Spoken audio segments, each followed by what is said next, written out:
Sir, சமீபத்தில் TV, news paper எதை பார்த்தாலும் கொலைகள், தற்கொலைகள் அதிகமாக நடக்கிறத பார்க்க முடியுது. ஏன்? இதை பற்றி உங்களுடைய விரிவான விளக்கத்தை சொல்லுங்கள் டாக்டர்.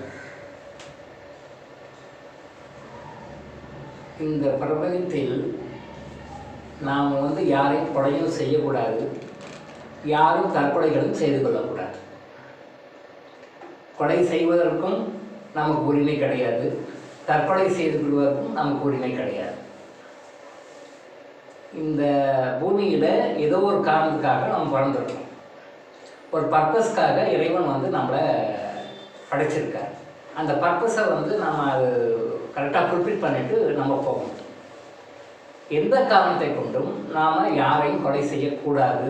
அது கொலை செய்வது அப்படின்றது அரசாங்கத்தின் பார்வையில் அது குற்றமாக இருக்கிறது. இருந்தாலும் எதனுடைய பார்வையில் பிரபஞ்ச சட்ட விதிகளின்படி அது ரொம்ப பெருமையாக, அதாவது ரொம்ப கடுமையான தண்டிக்கப்பட வேண்டிய ஒரு விஷயம். கொலைக்கு அரசாங்கம் கொடுக்குற தண்டனையெல்லாம் ஒரு பகுதி தான். அந்த கொலைக்கு பிறகு இறைவன் கொடுக்குற தண்டனை ரொம்ப அதிகம். எந்த ஒரு உயிரையும் கொலை செய்வதற்கு நாம் தகுதி படைத்தவர்கள் இல்லை, கொலை செய்யவும் கூடாது. ஸோ அதனால தான் நம்ம வெஜிடேரியன் ஃபுட்டை சாப்பிடுங்க அப்படின்னு சொல்கிறது கூட ஏன் சொல்கிறோம் அப்படின்னா, ஒரு உயிரை கொண்டு நம்ம சாப்பிட்றோம். ஒரு உயிரை கொண்டு நம்ம சாப்பிட்றோம். அந்த ஒரு உயிரை கொண்டு சாப்பிடக்கூடிய அவசியம் நமக்கு கிடையாது.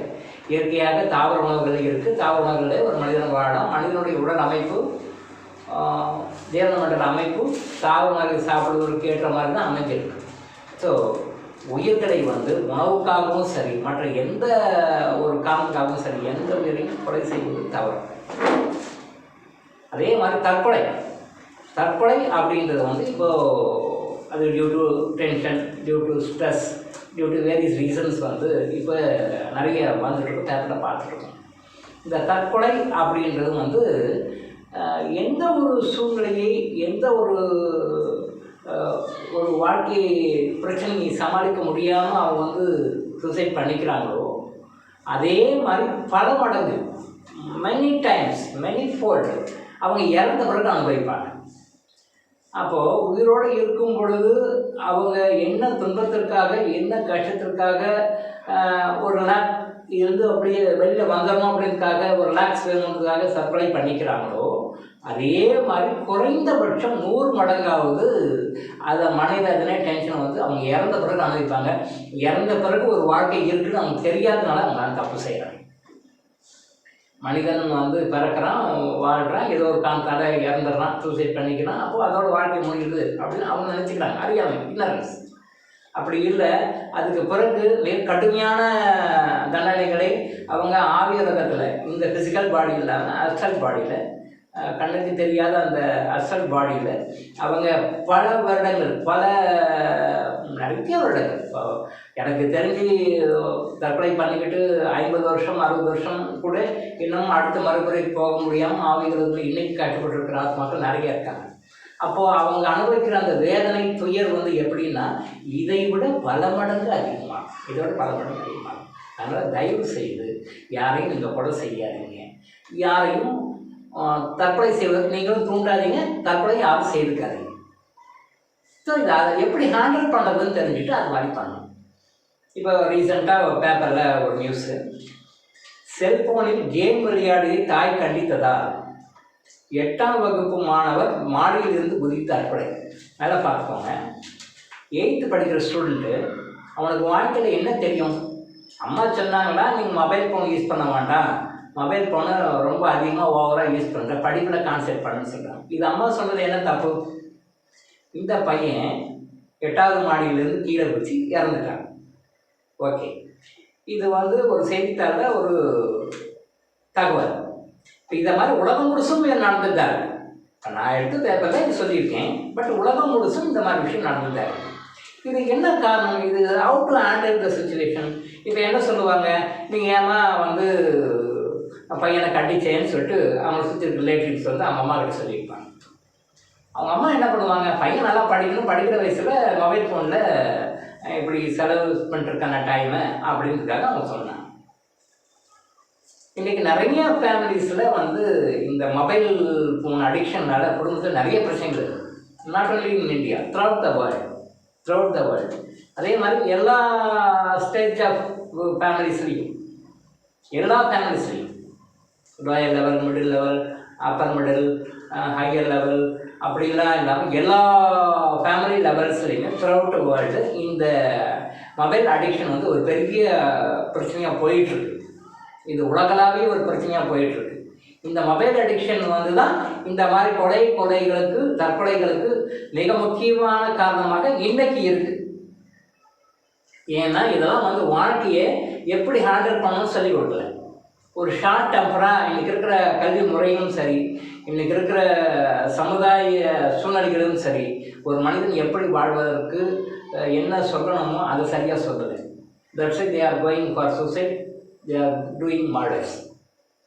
அப்போது இந்த பையன் வந்து இறந்தான் அப்படின்னு சொல்லி சொன்னால் இதே மாதிரி நிறைய விஷயங்கள் பேப்பரில் வருது. ஸோ இன்னொரு மெசேஜ் அதே பேப்பரில், தந்தை இறந்த துக்கத்தில் +2 மாணவி தற்கொலை. நல்லா பார்த்துக்கோங்க, ஒரே நாள் பேப்பர், ஒரே பேஜில் அப்பா இறந்த துக்கத்தில் +2 மாணவி தற்கொலை பண்ணிடுச்சு. இது ஒரு பொண்ணு +2. அதே பேப்பரில் இன்னொரு மெசேஜ், விபத்தில் தந்தை பலியான துக்கத்திலும் +2 தேர்வு எழுதிய மாணவி. பாருங்கள், ரெண்டுமே அந்த வயசு பொண்ணுங்க தான், +2 படிக்கிற பொண்ணுங்க தான், டீனேஜ் பொண்ணுங்க தான். ஒரு பொண்ணு அப்பா இறந்துட்டாருன்னு சொல்லி சூசைட் பண்ணிக்குது. இன்னொரு பொண்ணு ஆக்சிடெண்ட்டில் அப்பா இறந்துட்டாரு, போஸ்ட்மார்ட்டம் பண்ணி பாடியை வந்து வீட்டில் வச்சுருக்காங்க, இருந்தாலும் போய் எக்ஸாமினேஷன் எழுதிட்டு வந்து அப்பா கிட்ட ஆடுது. இந்த 2 பேருடைய மனநிலையை கம்பேர் பண்ணி பாருங்கள். இது யார் வாழ தகுந்தவர்கள், யார் வந்து எப்படி ஹேண்டில் பண்ணுவாங்க? அப்பா இறந்துட்டாரு, ஆனால் நம்மளால் வாழறதுக்கு வழி இல்லை, எதுவுமே வழி இல்லை அப்படின்னு சொல்லிட்டு அந்த பொண்ணு சூசைட் பண்ணி, இது தவறு.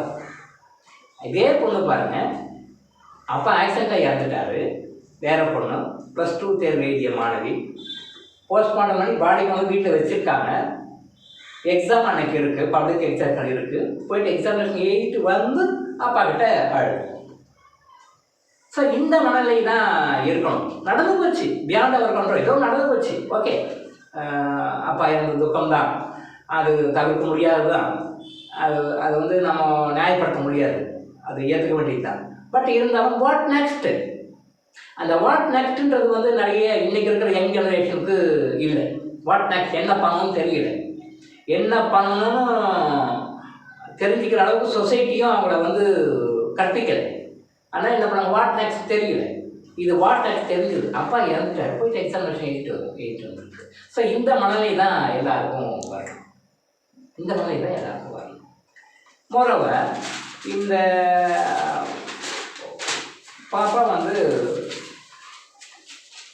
தற்கொலை பண்ணிட்டு போது என்ன ரீசன் பேப்பரில் போட்டிருக்காங்க, தந்தை இறந்த துக்கத்தில் இருந்த மாணவி தனது கனவில் அடிக்கடி தந்தை வந்து செல்வதாக தாயிடம் கூறியுள்ளார்.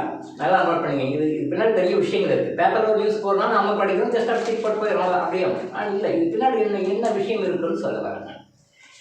தந்தை இறந்த துக்கத்தில் இருந்த மாணவி தனது கனவில் அடிக்கடி தந்தை வந்து செல்வதாக தாயிடம் கூறியுள்ளார். தாய் ஆறுதல் கூறி வந்த நிலையில் +2 போர்த் தேர்வு எழுதி வந்த அந்த சுழிலையான்ற பொண்ணு தற்கொலை செஞ்சுக்கிட்டாங்க. இப்போ இங்கே நல்லா நோட் பண்ண வேண்டிய விஷயம், இந்த மாதிரி யாராவது இறந்தாங்கன்னா அவங்களுடைய ஆவி வந்து அவங்க வீட்டுக்கு வரும். எப்போ ஏன் வரும் அப்படின்னா, அந்த வீட்டினுடைய பற்று, அந்த வீட்டில் இருக்கிறவங்களுடைய மேலே இருக்கிற பற்று பாசனால் இந்த ஆவி வரும். அந்த ஆவி வரும்போது சில பேர் கண்ணுக்கு அது தெரியும். இந்த வருகின்ற ஆவி ஏதோ ஒரு மெசேஜ் சொல்கிறதுக்காக வருது வீட்டுக்கு, ஏதோ ஒரு மெசேஜ் சொல்கிறோம். பட் இப்போ சாதாரணமாக நான் உங்கள்கிட்ட பேசுகிறேன், நீங்கள் கேட்குறீங்க, யூடியூப்பில் நான் பேசுகிறேன், நீங்கள் கேட்குறீங்க, நான் என்ன பேசுகிறேன் உங்களுக்கு புரியுது.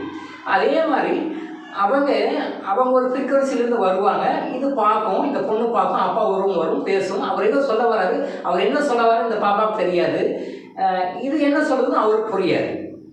இந்த மனநிலை வரும்பொழுது என்ன ஆகும், இறந்தவங்க பெரும்பாலும் திருப்பி வரும்பொழுது அவங்களையும் அறியாமல் ஒரு தற்கொலை உணர்வை, தூண்டுதல் உணர்வை அந்த தந்தை கொடுத்துருக்கலாம். இந்த தற்கொலை பற்றி, கொலையை பற்றி பேசினா பெரிய சப்ஜெக்ட் அது. அப்போ யாராவது இறந்தவங்க, ஆக்சிடெண்ட்டில் இறந்தவங்களோ இல்லை இறந்தவங்களோ திரும்பவும் வீட்டுக்கு வந்தாங்க அப்படின்னா ஏதோ மெசேஜ் சொல்ல வராங்க. அந்த மெசேஜை வந்து நீங்கள் புரிஞ்சுக்கணும், தெரிஞ்சுக்கணும்.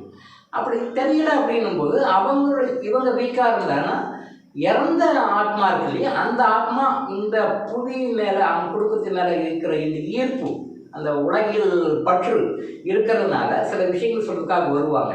அந்த மாதிரி வரும் பொழுது இவங்க தப்பாக உணர்ந்துக்கிட்டு அப்பா கூப்பிடுறாரு, அப்பா என்னை கூப்பிடுறாரு, அப்பா என்னை அழைக்கிறாரு அப்படின்ற மாதிரி இது பண்ணி சில சைக்காலஜிக்கல் இம்பேலன்ஸ் நடக்கும். அந்த சில சைக்காலஜிக்கல் டிரான்சாக்ஷன்ஸ் நடக்கும், எனர்ஜி டிரான்சாக்ஷன் நடக்கும். அதில் அவங்க பிரெயின் வீக் ஆகி சூசைட் பண்ணிக்க தூண்டுவாங்க. அப்போது இது என்னன்னா, நம்ம சடங்குகள்லாம் பண்ணுறோம் பார்த்தீங்களா, இந்து மதத்தில் இறந்த பிறகு சில சடங்குகள்லாம் இந்த மாதிரி சடங்குகள் தான். ஏன்னா இறந்து போன ஆத்மாக்களால் திரும்பவும் அவங்க குடும்பத்திற்கு எந்த பிரச்சனைகளோ கஷ்டங்களோ வரக்கூடாது அப்படின்றதுக்காக இந்த மதத்தில் சில சடங்குகள்லாம் சொல்லுவாங்க. அந்த சடங்குகள்லாம் முறையாக செய்யாததுனால தான் இந்த மாதிரி விஷயங்கள்லாம் நடக்குது. அதை சொல்லுவேன் நான். இப்போது இதை பற்றி நம்ம தொடர்ந்து பேசுவோம். ஆனால் நம்ம முறையாக ஒரு இறப்புக்கு பிறகு செய்ய வேண்டிய சடங்குகளில் நம்ம குறைகள் வைக்கும் பொழுது அந்த சடங்குகள் குறைபாடுகள்னால் சில இன்விசிபிள் விஷயங்கள் நம்ம வாழ்க்கையில் நடக்கும். அந்த நடக்கிற விஷயங்களுடைய பிரதிபலிப்பு தான் இந்த மாதிரியான தற்கொலைகள்லாம் நடக்கும். ஸோ வாழ்க்கையில் தற்கொலைகளையும் கொலைகளையும் அவாய்ட் பண்ணுறதுக்கு நாம் என்னென்ன விஷயங்களை தெரிஞ்சுக்கணுன்ற விஷயம் நம்ம doctor eyes hospital YouTube channel நம்ம நிறைய விஷயம் சொல்கிறோம். இந்த அவேர்னஸ் வந்துட்டிங்கன்னா கொலை நடக்கிறதுக்கான ஒரு வாய்ப்பு, தற்கொலை நடக்கிறதுக்கான ஒரு வாய்ப்பு நம்ம வாழ்க்கை இல்லாத மாதிரி நாமளும் வாழலாம், மற்றவங்களுக்கும் வாழ கற்றுக் கொடுக்கணும். சரிங்களா? அந்த அவேர்னஸை நீங்கள் மைண்டில் வச்சுட்டு புரிஞ்சுக்கணும், நீங்களும் உங்களுக்கு தெரிஞ்சவங்களுக்கு சொல்லணும். So doctor Elango eyes hospital வழங்கும் விழிப்புணர்வு இது. தொடர்ந்து இது மாதிரி பல அவேர்னஸ் வீடியோக்களை பார்க்க நம்ம சேனலை சப்ஸ்கிரைப் பண்ணிவிட்டு பெல் பட்டனை ப்ரெஸ் பண்ணுங்கள்.